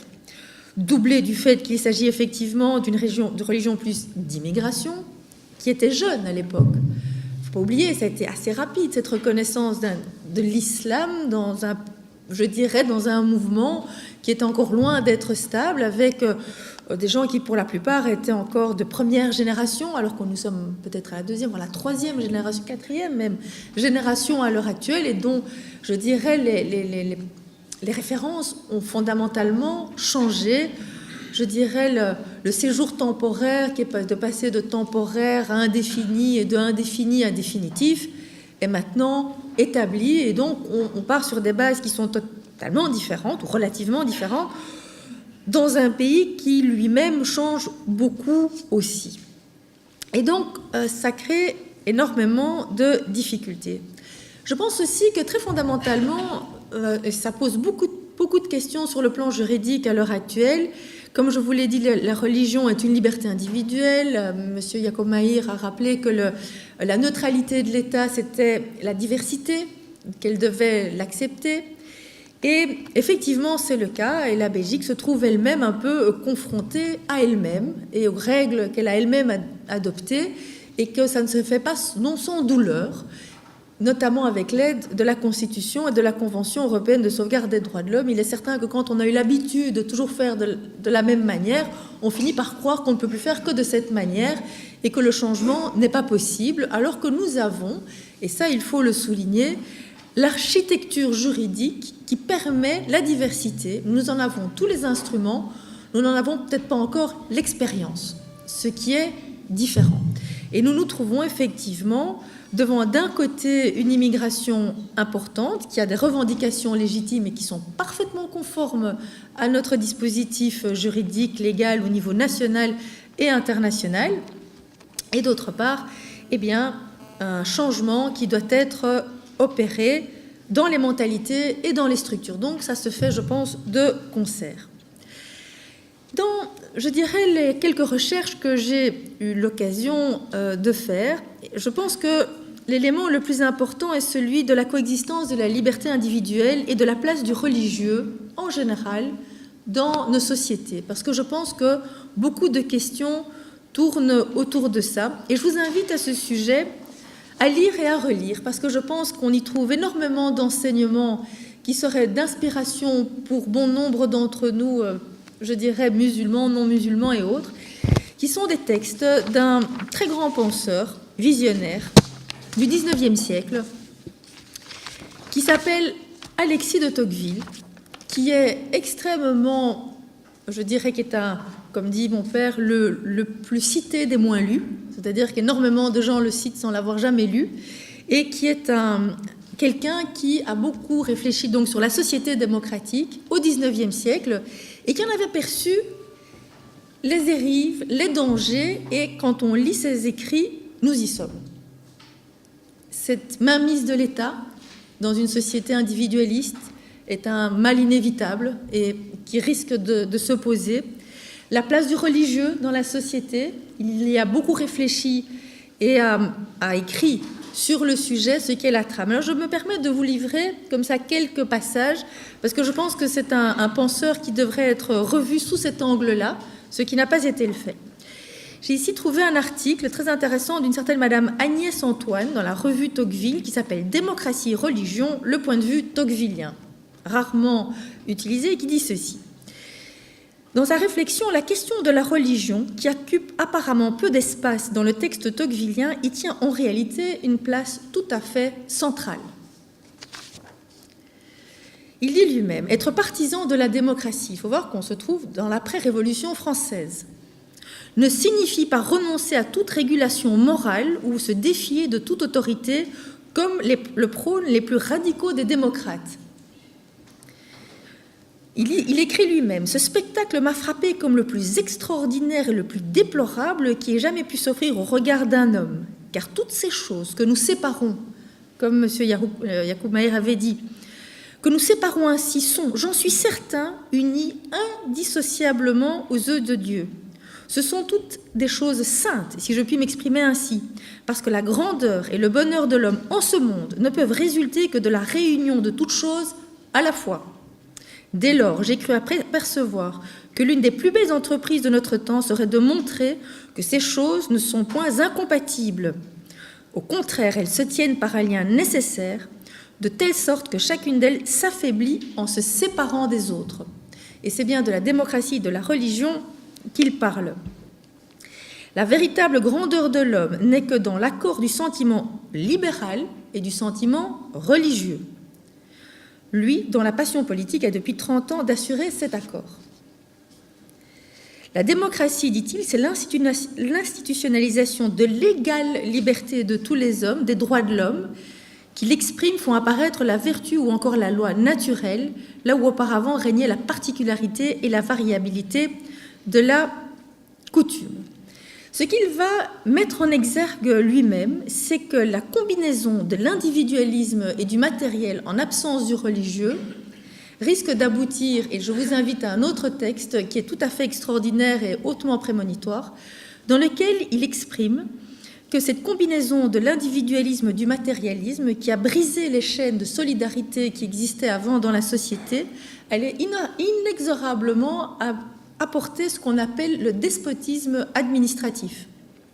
C'est-à-dire que l'État va se mêler de plus en plus de choses, au point qu'on ne parviendra même plus à bouger en disant être démocrate politiquement et d'aller élire nos despotes ne me semble pas du tout être au service de la liberté, que du contraire. Celle-ci va de plus en plus s'étouffer. Et dans un texte très prémonitoire qu'il a écrit, on est en 1840, donc c'est dire à quel point c'est inhérent au système dans lequel nous vivons, il dit ceci: « Je pense que l'espèce d'oppression dont les peuples démocratiques sont menacés ne ressemblera en rien de ce qui l'a précédé dans le monde. Nos contemporains ne sauront en trouver l'image dans leurs souvenirs. Je cherche en vain en moi-même une expression qui reproduise exactement l'idée que je m'en forme et la renferme. Les anciens mots de despotisme et de tyrannie ne conviennent point. La chose est nouvelle, il faut donc tâcher de la définir puisque je ne puis la nommer. » Et il va continuer en disant « Je veux imaginer sous quel trait nouveau le despotisme pourrait se produire dans le monde. Je vois une foule d'hommes innombrables, d'hommes semblables égaux qui se tournent sans repos sur eux-mêmes pour se procurer de petits et vulgaires plaisirs dont ils emplissent leur âme. Chacun d'eux retiré à l'écart et comme étranger à la destinée de tous les autres. Au-dessus de cela, je passe des passages, s'élève un pouvoir immense et tutélaire qui se charge seul d'assurer leur jouissance et de veiller sur leur sort. Il est absolu, détaillé, régulier, prévoyant et doux. Il ressemblerait à la puissance paternelle si, comme elle avait pour objet de préparer les hommes à l'âge viril, mais il ne cherche au contraire qu'à les fixer irrévocablement dans l'enfance. Il aime que les citoyens se réjouissent, pourvu qu'ils ne pensent qu'à se réjouir. Il travaille volontiers à leur bonheur, mais ils vont en être l'unique agent et le seul arbitre. Il pourvoit leur sécurité, prévoit sur leurs besoins, facilite leurs plaisirs, conduit leurs principales affaires, dirige leur industrie, règle leur succession, divise leurs héritages. Que ne peut-il leur ôter entièrement le trouble de penser et la peine de vivre? Donc c'est un petit peu cette prémonition qu'il avait. Et il va, je vous invite à lire le texte qui est tout à fait extraordinaire en disant « Une constitution qui serait républicaine par la tête et ultramonarchique dans toutes les autres parties m'a toujours semblé un monstre éphémère. Les vices des gouvernants et l'imbécilité des gouvernés, excusez-moi, je le cite, ne tarderait pas à en amener la ruine et le peuple fatigué de ses représentants et de lui-même créerait des institutions plus libres où retournerait bientôt s'étendre au pied d'un seul maître. » Voilà, j'ai beaucoup cité, mais c'est pour expliquer que le système actuel que nous connaissons est aussi un peu en bout de course dans ces institutions et que je pense qu'une nouvelle réflexion pourrait se faire à l'aube des grands principes qu'on n'a pas toujours eu l'habitude d'appliquer. C'est-à-dire qu'il y a souvent eu des dérives, donc je ne veux pas prendre position dans ce qui se passe ici, que ce soit sous forme d'ingérence, que ce soit sous forme de manque de compréhension des gouvernés eux-mêmes de leurs propres droits, de la manière qu'il y a de les faire valoir et de véritablement comprendre les institutions dans lesquelles ils évoluent. Ce que Tocqueville ne connaissait pas, et il a toujours parlé de la tyrannie de la majorité qui ne lui semblait pas plus intéressante que la tyrannie de la minorité, c'est l'existence des conventions européennes de sauvegarde des droits de l'homme qui, justement, protègent au-dessus des lois cette minorité et qui permet dès lors de pouvoir échapper à certaines dérives, ou en tout cas de les limiter. Alors, je pense qu'ici, dans tout ce que j'ai expliqué, 1 minute, d'accord, ce qui me frappe le plus, et je suis quand même un peu étonnée de voir l'étendue du problème, sans vouloir vraiment me prononcer sur les détails, c'est effectivement une ingérence particulièrement étonnante. Je dirais dans l'organisation d'un culte, pour diverses raisons sur lesquelles je ne vais pas me prononcer, dans l'organisation de celui-ci. Je crois qu'il y a probablement aussi à l'intérieur du culte musulman un travail à faire pour effectivement s'organiser. Je vais faire une petite parenthèse. L'islam a des choses parfois très intéressantes à développer. J'ai appris il n'y a pas tellement longtemps, notamment des techniques de management en cercle qui m'ont semblé remarquables pour gérer un certain nombre de problèmes. pour éviter justement ces tendances pyramidaires ou pyramidales et essayer de se développer en partenariat et je dirais, à égalité chacun pour trouver la place de tout le monde, qui m'avait semblé intéressant. Mais bon, ça n'est pas ça n'est pas mon propos ici, ou en tout cas ce dont on m'a demandé de parler, mais en tout cas de rappeler quelques règles qui me semblent très fondamentales et qui ouvrent des véritables voies de recours, que ce soit devant la Cour constitutionnelle, devant le Conseil d'État, devant les tribunaux, pour ceux qui le désirent, pour faire valoir à tous les niveaux d'organisation des droits qui sont fondamentaux, en tout cas au regard de l'État belge, dans des comportements qui pourraient sembler à certains être des dérives par rapport à ces normes qui existent et qui ne peuvent véritablement exister que si des gens les font vivre. Et on ne fait vivre des règles qu'en les invoquant. Et si elles ne sont pas respectées, elles ne pourront vivre que si on les invoque devant les institutions et devant les tribunaux ou devant les instances qui sont chargées de les appliquer. Sur le projet qui a été présenté par l'exécutif des musulmans de Belgique, donc, il faut distinguer deux choses, donc pas mélanger. Donc il y a eu un projet qui est présenté par l'exécutif, et il y a un projet qui est présenté par l'alternative. Donc je commence par une analyse de ce projet qui est présenté par l'exécutif. Donc on m'a demandé personnellement de faire ce projet. Mais la première chose que j'ai faite, donc j'ai essayé de déconstruire ce projet qui a été présenté par l'exécutif, et j'ai repéré des lacunes. Alors, j'ai repéré des lacunes au niveau de l'identification des parties prenantes, ça veut dire les personnes, les acteurs qui ont été invités à ce projet-là.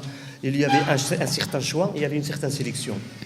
Ça, c'est une chose la première lacune.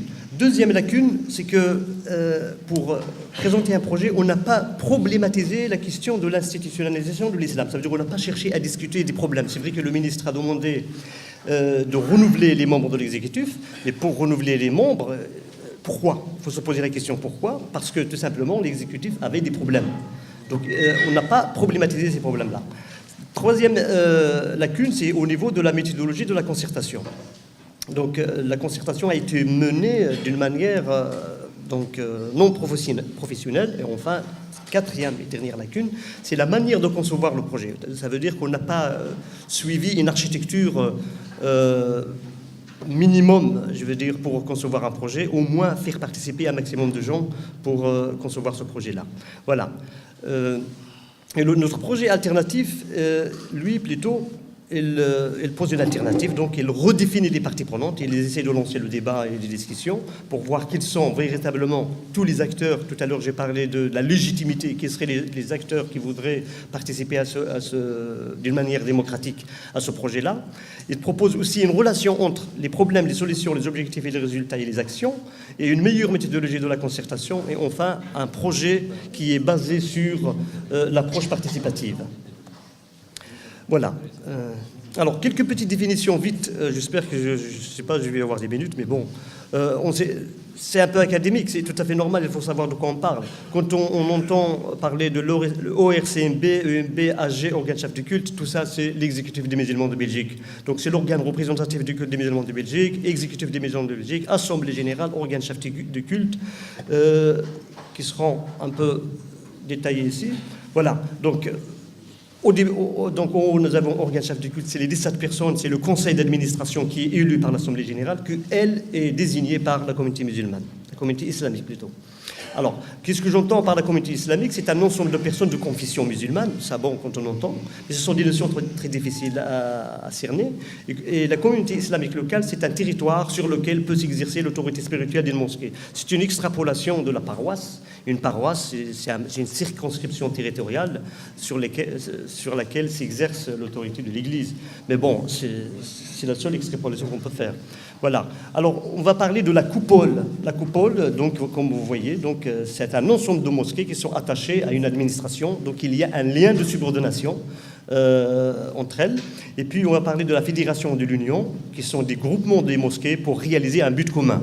Il suffit de lire les statuts de chaque union et de chaque fédération, et on sait c'est quoi les buts communs. Alors, la commission de concertation, donc, c'est un ensemble de personnes choisies par l'exécutif.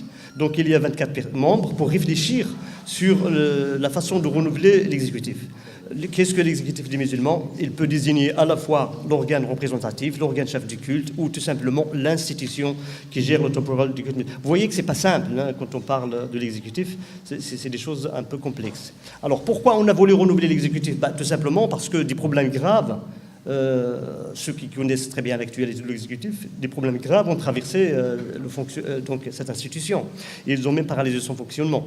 Alors, comment on a pu renouveler l'exécutif? Pourquoi? Comment? Je veux dire, quelle est la méthode proposée pour renouveler l'exécutif?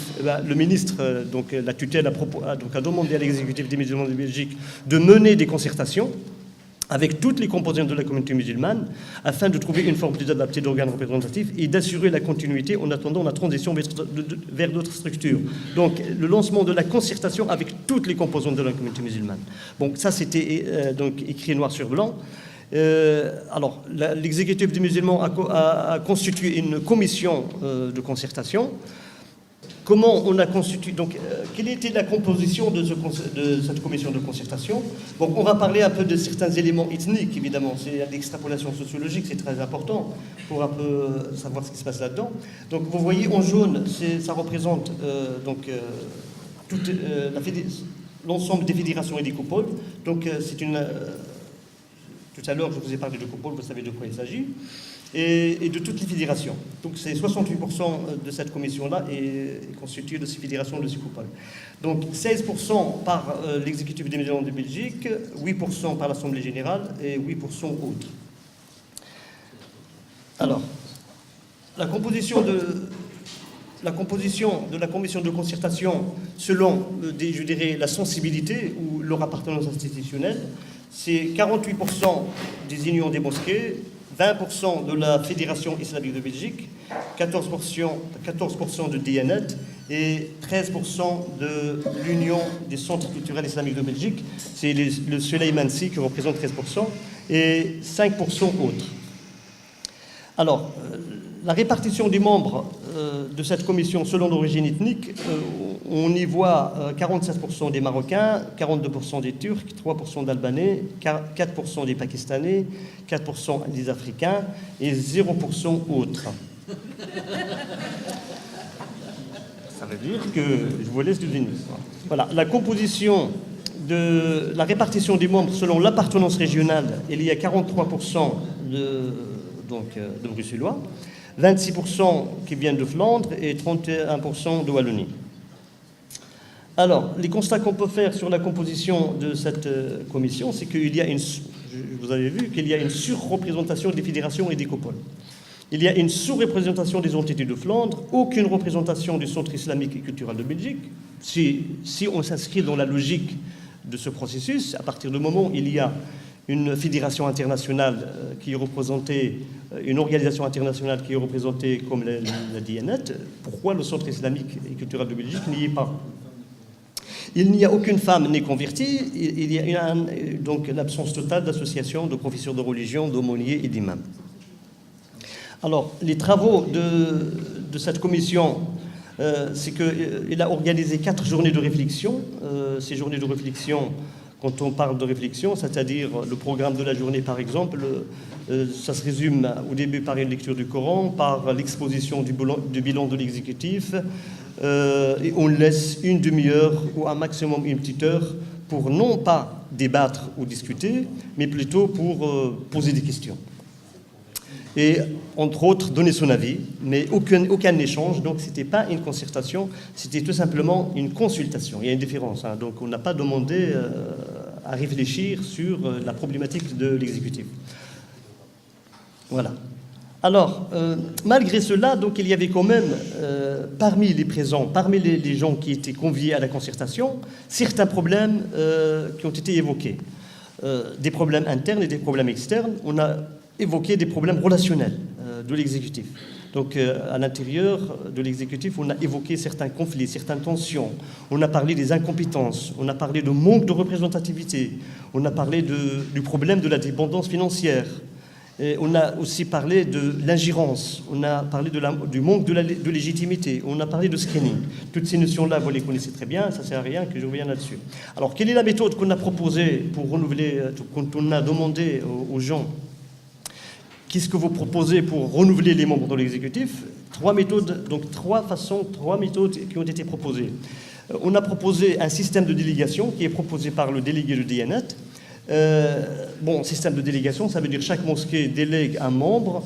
Donc toutes les mosquées de Bruxelles délèguent un membre qui vont se former en une grande assemblée générale élargie, qui doivent se grouper en 4 ou 5 mosquées pour élire, selon la région, 1 ou 2 délégués. On a proposé les élections dans les mosquées. On a dit non, pourquoi ça? C'est les mosquées qui doivent donc élire leur mosquée, et puis soit d'une manière, je veux dire, par répartition régionale ou provinciale. On a proposé enfin une troisième possibilité, c'est la participation de tous les musulmans aux élections générales. Alors, quelle est la proposition qui a été retenue?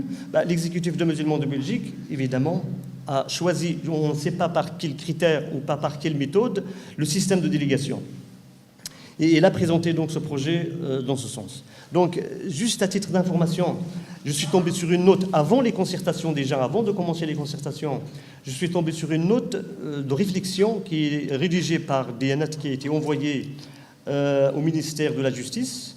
Dans cette note de réflexion, on défendait le système de délégation.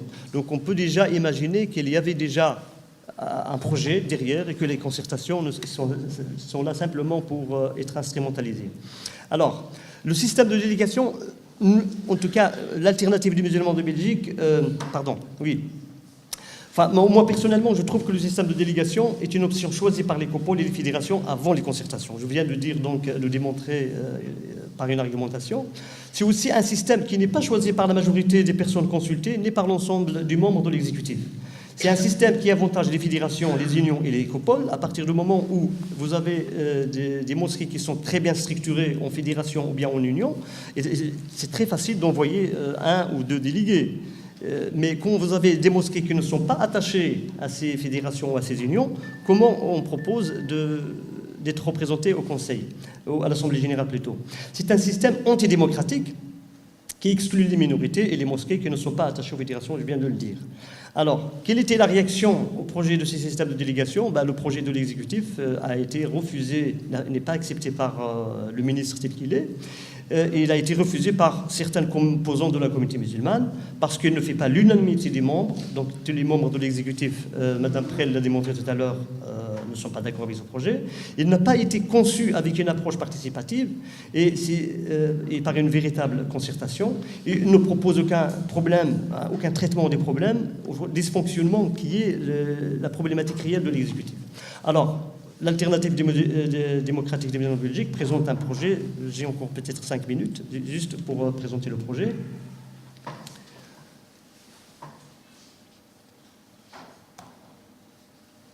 Alors, ce projet-là, dans sa vision, il analyse en profondeur les concertations pour assurer toute la transparence. Donc, c'est ça notre vision du projet. Il propose une approche participative pour la gestion du projet en respectant la pluralité des communautés musulmanes. Il fait barrage aux ingérences dans le culte musulman. Enfin, il proposera des pistes pour faire barrage aux ingérences dans le culte musulman, et il va chercher à traiter le problème en cherchant les solutions et par des actions bien déterminées. Comment résoudre ce problème? Donc, on prend le problème, donc j'ai essayé de schématiser n'importe quel problème, on va essayer d'imaginer tous ensemble une solution par rapport à ce problème, et qu'on doit décliner en objectifs. On prend un exemple d'un problème récurrent au sein de l'exécutif, soit l'ingérence, soit le manque de représentativité.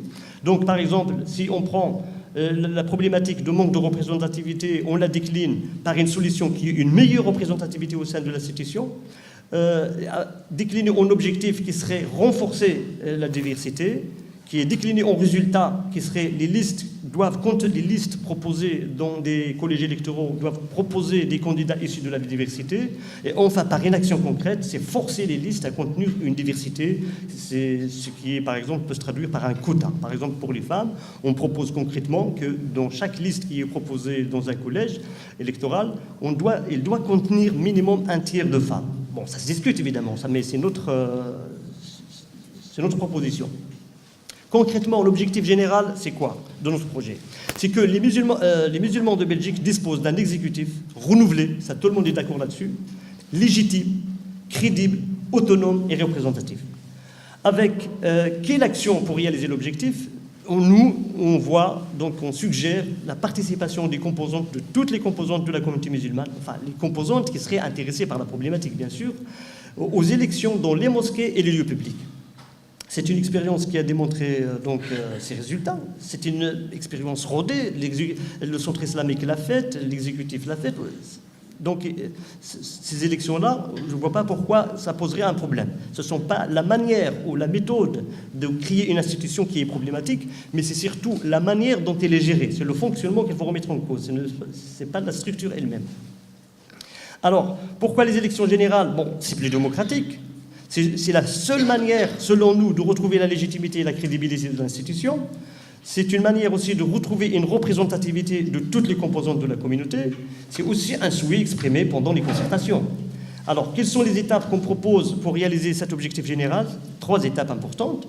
La première étape, c'est redéfinir les parties prenantes au projet alternatif, pas seulement les mosquées. Nous suggérons qu'il y a beaucoup d'acteurs, beaucoup d'associations qui ne sont pas nécessairement des mosquées, mais qui peuvent apporter des alternatives et qui peuvent présenter donc des idées. Deuxième étape, c'est la remise en route de la concertation avec ces parties prenantes. Et enfin, en troisième étape, exécuter le projet avec ces parties prenantes.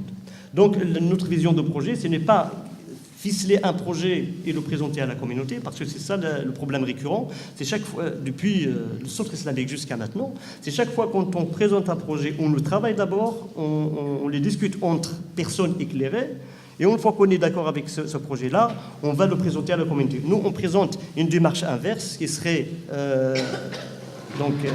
aller vers la population, travailler, discuter, débattre, et ensuite on présente un projet à la fin.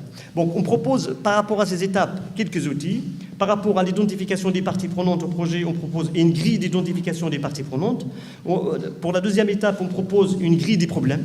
Et enfin, pour la troisième étape, on propose une commission d'accompagnement qui va exécuter le projet avec les parties prenantes.